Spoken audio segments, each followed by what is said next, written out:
gente. Agora a gente tem, hoje é segunda-feira, dia de educação financeira, coluna Mundos e Fundos, com o Samuel Barbi. Vamos falar sério, vamos parar de ficar rindo aqui, falando besteira. Mundos e Fundos, com Samuel Barbi. Bom dia, Samuca. Bom dia não, boa tarde, né? Boa tarde, Fernandinha, Ale, bom estar com vocês aqui, mas eu não posso rir não, Fernandinha? Pode, eu já ia falar aqui, apesar do que, Samuel também gosta das besteiradas. Adoro. É isso, de vez em quando ele me manda umas coisas também, é isso, gente, a gente vai trocando besteira aí e tá tudo certo, e assim a gente vai rindo, né, Samuca? Sempre a gente tem que levar a vida com bom humor, porque de amargo já basta tudo que acontece no mundo, né? Exatamente, concordo com você. Qual que é o nosso tema de hoje, Samuca? É consequências do populismo fiscal. Isso aí, olha só, essa semana, assim, a gente foi escutando, né, ao longo da semana passada, muitas questões sobre o PEC de transição, sobre a possibilidade ali, né, de ampliação de gastos. E aí eu quis trazer para a gente entender um pouco melhor uma historinha que eu chamei de Condomínio Brasil. E aí eu queria trazer para vocês verem se vocês conseguem compreender comigo esse raciocínio. Olha só, imagina eu, pelo menos, né, moro num prédio, moro num grande condomínio. E aí, imagine o seguinte, nesse condomínio, o síndico é um baita contador, sabe daqueles mão de vaca mesmo, que arrecada sem dó nem piedade os valores mensais dos moradores, bate na porta, enche o saco para o pessoal pagar. E aí, né, esse cara, ele é muito responsável, ele paga as contas religiosamente, mantém reserva para obra, para manutenção no prédio, é daqueles caras turrão que veste só cinza, sabe? E que, tipo, anda por aí mal-humorado e faz tudo para não gastar o dinheiro dos moradores à toa. E aí, né, em compensação, tem vários condôminos que ficam reclamando. Então tem lá a moça do 201 que vive queixando da necessidade de ter um porteiro 24 horas no prédio, né, uma vez que ela chega tarde da faculdade, queria se sentir sempre mais segura, né, ao chegar no prédio. O outro, né, que é o senhor do 404, pede a instalação de elevador porque não aguenta mais, né, já está ficando mais de idade, não aguenta mais subir escada. Enquanto uma grande família do 302 fica pedindo para fazer o quê? Para construir um parquinho, né, um playground para as crianças lá dentro da área do prédio. E aí, o que acontece? O síndico, né, muitas vezes ele tem que dizer não para os pleitos dos seus colegas. Ele entende que apesar de vários pedidos, de várias solicitações, o prédio ele precisava, na verdade, era de uma reforma estrutural, porque ele já estava ficando muito velho. Então seria necessário alterar ali a rede elétrica, as tubulações, fazer uma vedação, por exemplo, nos telhados, porque está chegando agora a época de chuva mais pesada, e aí pode ter vazamento, né? E se tem vazamento, estraga ali os apartamentos, principalmente os que ficam ali nos andares mais altos, né? Então, o que acontece? Com o foco nessas situações, esse síndico turrão, ele conseguiu juntar o caixa ao longo do mandato dele de R$200 mil para fazer essas obras, essas reparações pretendidas. Só que aí o que acontece? Imagina que antes desse síndico conseguir gastar esses R$200 mil, chegou que é a troca de período de síndico. Então, o que acontece? Novas eleições chegaram e esse cara não era muito popular, porque ele não necessariamente atendia aos desejos ali mais claros, mais evidentes do povo. E aí o que acontece? Os condôminos, né, se rebelam de alguma forma e falam assim, olha só, nós temos R$200 mil em caixa e o senhor não atende às nossas demandas.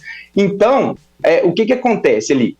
Por mais que o gestor explicasse a necessidade de uma grande reforma, seus altos custos, né, ele não consegue passar isso para os condôminos. E aí um sociólogo vira e fala assim, olha, vamos propor uma candidatura distinta.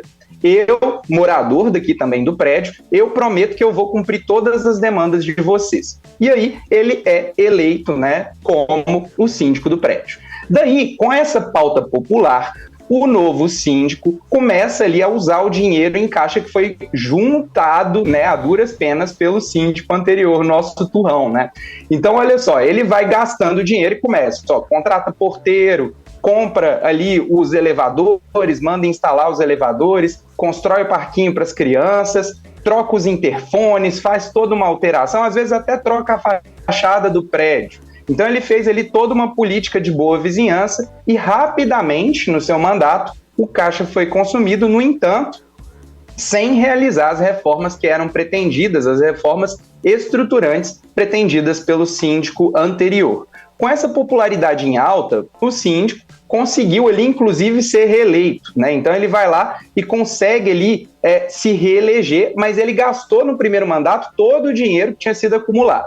Aí o que acontece? Agora o prédio está com despesas mais altas, porque tem porteiro, tem faxineira para poder cuidar do parquinho, tem uma série de coisas, mas a rede elétrica, a estrutura de tubulação, de saneamento ainda estava precisando de manutenção. Só que agora já passaram, 4, 5 anos, e aí nós já temos essas redes muito corroídas, muito problemáticas, dando o quê? Manutenções corretivas. E aí o que acontece? Uma grande chuva cai e ele não fez a vedação do telhado, e aí nós temos ali indenizações que têm que ser pagas às pessoas que moram, por exemplo, nas coberturas, que vão ter, né, agora que arcar com toda essa situação. Sem esse dinheiro em caixa, ele vai lá e busca um empréstimo, ok? Busca um empréstimo de R$100 mil para tentar resolver o restante do problema. Só que como os custos do prédio estavam muito altos, ele não consegue pagar as mensalidades do prédio, desse empréstimo, e ainda, né, vai acumulando essa despesa até o ponto em que no final de seu mandato ele não conseguiu fazer tudo o que ele tinha que fazer e acumula agora uma dívida de R$200 mil.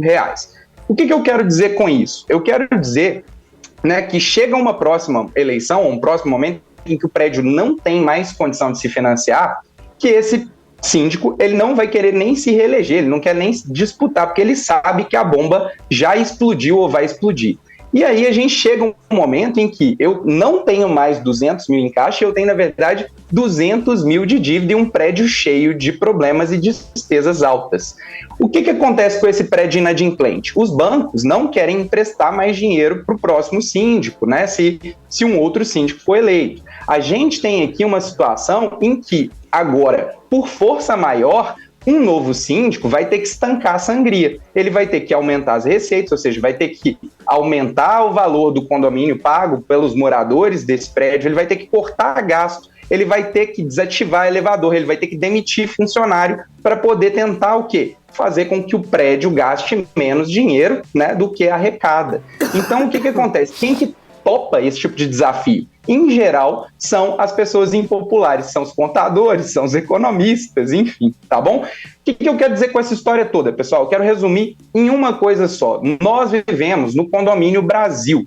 Então, o que acontece? Os nossos políticos, independentemente de lado, direita e esquerda muitas vezes, tá bom? Eles se comportam como síndico perdulário, o cara que gasta dinheiro. E isso é o populismo fiscal, é gastar mais do que arrecada.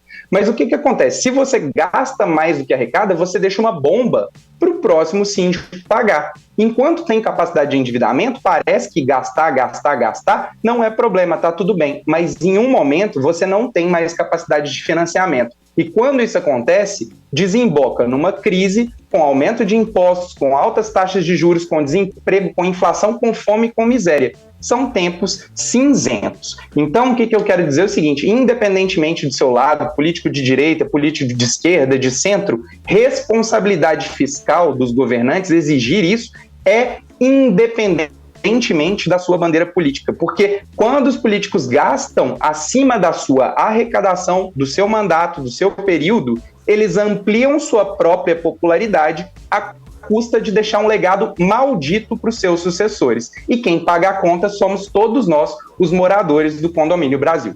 Samuca, um beijo para você, meu querido. Muito entendido, muito bem.